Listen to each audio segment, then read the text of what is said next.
ग्वालियर प्रदेश के मुखिया शिवराज सिंह चौहान जहां एक तरफ एंटी माफिया मुहिम चला रहे हुए हैं, जिससे हर क्षेत्र के माफियाओं में हड़कंप और भय का माहौल है, वहीं धरातल और वास्तविकता में देखा जाए तो उनके ये दावे खोखले और बेबुनियाद दिखाई दे रहे हैं।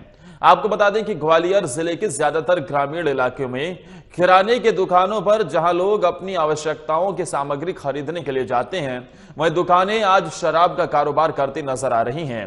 जो दुकानें कभी लोगों का भरण पोषण का सामान मुहैया कराने का काम करती थी, वहीं आज मौत का सामान बेचने का काम किया जा रहा है। जिन नन्हे मुन्ने बच्चों के हाथों में उनके पाठ्यक्रमों की किताबें उनके उज्जवल भविष्य को संवारने के लिए होनी चाहिए, उन हाथों में शराब के क्वार्टर बेचने की जिम्मेदारी देखने को मिल रही है। वहीं ये बड़ा सवाल है कि इन दुकानदारों तक ये शराब कैसे पहुंच रही है और किसके इशारे पर ये कारोबार निरंकुश बेखौफ होकर चल रहा है।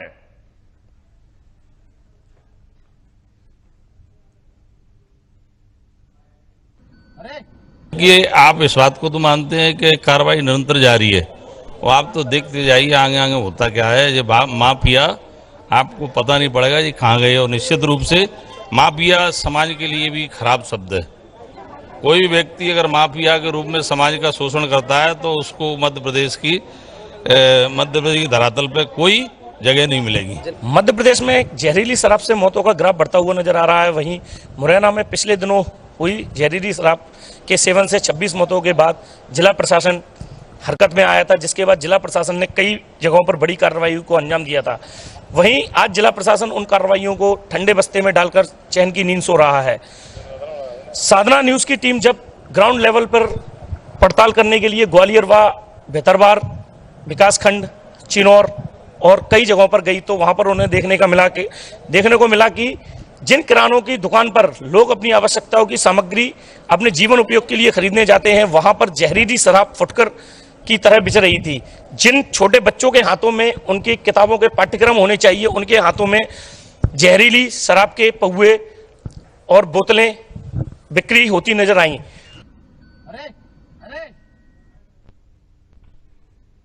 और ये हैरान कर देने वाली तस्वीरें कि किरानों की दुकान पर जहरीली शराब बिक रही है और दुकानों में इस तरीके का काम किया जा रहा है। तो एक तरफ जहां दावे होते हैं माफियाओं पर नकेल कसने के, तस्करों पर नकेल कसने के, तो दूसरी तरफ कुछ ऐसी तस्वीर निकलकर सामने आती है जहां बड़े तो छोड़िए, छोटे छोटे मासूम बच्चों के हाथ में भी, जो हमारे संवाददाता बता रहे थे और जो तस्वीरें भी दिखा रहे हैं, उनके हाथ में शराब की बोतलें नजर आती हैं।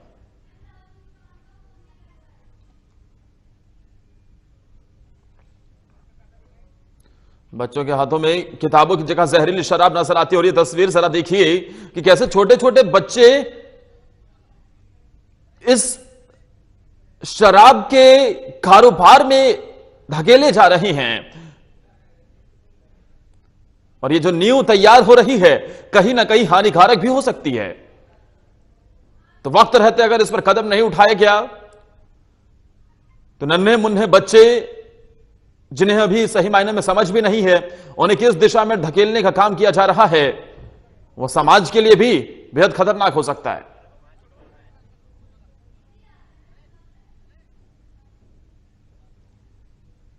ग्वालियर प्रदेश के मुखिया शिवराज सिंह चौहान एंटी माफिया मुहिम चलाए हुए हैं। वायरल वीडियो के तंज पर मुख्यमंत्री मंच से माफियाओं को संदेश देने का कोशिश करते हैं कि माफिया भाग रहे हैं राज्य से। लेकिन ग्वालियर की बात की जाए तो यहां शराब का कारोबार किस कदर फलता फूलता नजर आ रहा है, वह तस्वीरों में भी हम देख सकते हैं कि कैसे घरों में शराब बनाकर बेची जा रही है। हम देखते हैं कि कैसे किराने की दुकान में शराब बेची जा रही है।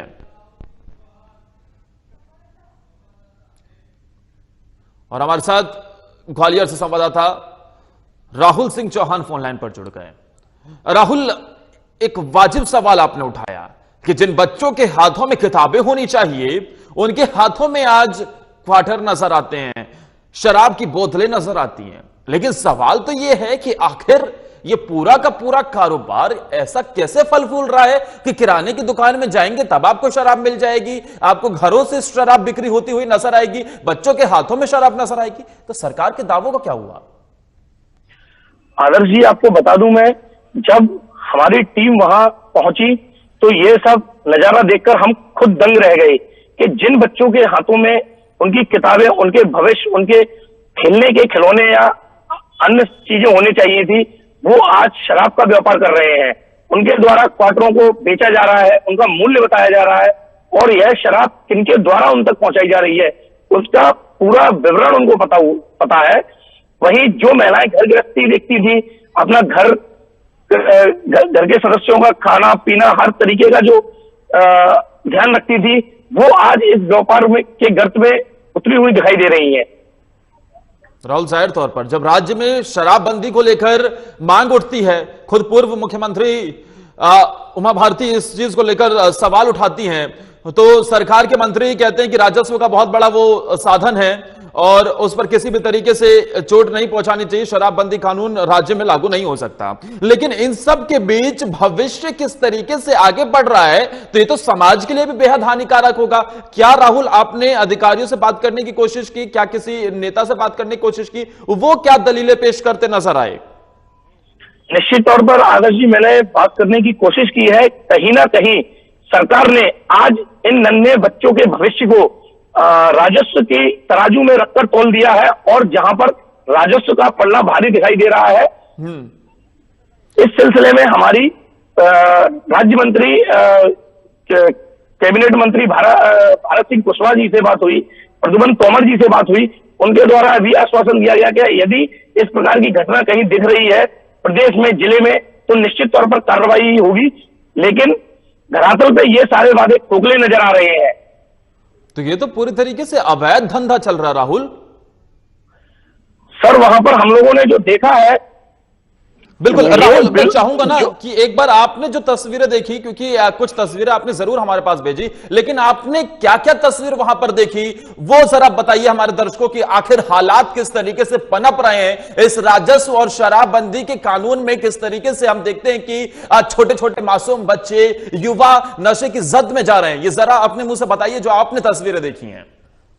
आदर्श जी, हम जिस भी गांव में गए हैं और जिस भी किराने की दुकान पर खड़े होकर हमारे द्वारा शराब की मांग की गई कि क्या यहां पर हमें पीने के लिए शराब मिल सकती है, तो वहां पर हमें कहीं पर भी ये नहीं मिला कि नहीं मिलेगी। हर किसी ने एक नए ठिकाने का पता बताते हुए बताया है कि यहां पर देसी मिलेगी, उस जगह पर अंग्रेजी मिलेगी, यानी हर तरह की वैरायटी की शराब हर किराने की दुकान पर उपलब्ध थी। वहीं बच्चे पढ़ाई कर रहे हैं। मैंने आपको जो वीडियो भेजा है उसमें बच्चे पढ़ाई करते हुए दिखाई दे रहे हैं, साथ ही शराब की बिक्री भी कर रहे हैं और उनको मूल्य भी पता है कि एक क्वार्टर का मूल्य हमें सामने वाले ग्राहक से 80 रुपए प्रति क्वार्टर लेना है। जिस प्रकार से मुरैना में मौतें हुई थी, उज्जैन में मौतें हुई थी, छतरपुर में मौतें हुई थी, उसके बाद प्रशासन की बड़ी कार्रवाई देखी गई थी, लेकिन इस समय ये कहीं पर भी कार्रवाई नहीं देखी जा रही है और जो माफिया है शराब के, वो बेखौफ हो गए, फिर से जिले में, प्रदेश में अपना व्यापार सुचारू रूप से चालू किए हुए हैं। नहीं तो राहुल, क्या इस मौके पर ये जो दुकान में शराब बेची जा रही है, जो घर से शराब बेची जा रही है, क्या इन लोगों से भी आपने बात करने की कोशिश की कि अगर ये पूरी तरीके से इस पर बैन है, अवैध तरीके से धंधा आखिर क्यों वो चला रहे हैं और क्या उन्हें प्रशासन का जरा सा भी खौफ नहीं है? बातों ही बातों में आदर्श जी, हमने कुछ दुकानदारों से उनके मन की मंशा लेनी चाहिए तो उनके द्वारा हमें यही निकल के बात सामने आई कि जो क्षेत्र में शराब के ठेकेदार हैं, जिन्हें शासन के द्वारा आवंटित की गई है दुकानें, उनकी ही गाड़ियों से ये शराब की पेटियां इन दुकानदारों तक भेजी जाती है और उन्हें मुनाफे का लालच देकर कि आप इसको बेचेंगे तो आपको आपके जीवन यापन करने में आपको सहायता मिलेगी, आप हमें जो हमारा व्यापार बढ़ाएंगे उसमें हम आपको कमीशन देंगे, इस प्रकार की उनको प्रलोभन में लेकर इस प्रकार का गलत काम कराने के लिए प्रोत्साहित किया जा रहा है। अच्छी कमाई के चलते राहुल, किसी की जिंदगी को जद में नहीं डाला जा सकता। इंतजार रहेगा कि क्या कार्रवाई इस पर की जाती है, क्योंकि जो तस्वीरें आपने निकाल के हमें दर्शकों तक पहुंचाई हैं, जो तस्वीरें आपने भेजी हैं, वाकई एक सराहनीय काम आपने भी राहुल सिंह चौहान किया है।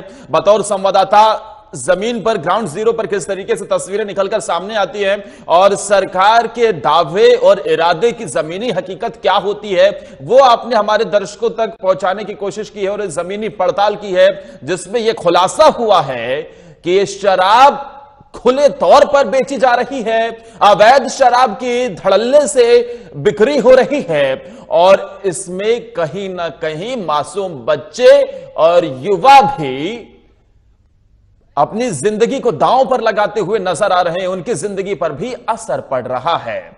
बहुत बहुत शुक्रिया राहुल, ये तस्वीरें पहुंचाने के लिए और तमाम जानकारी देने के लिए भी आपका। वहीं शिवपुरी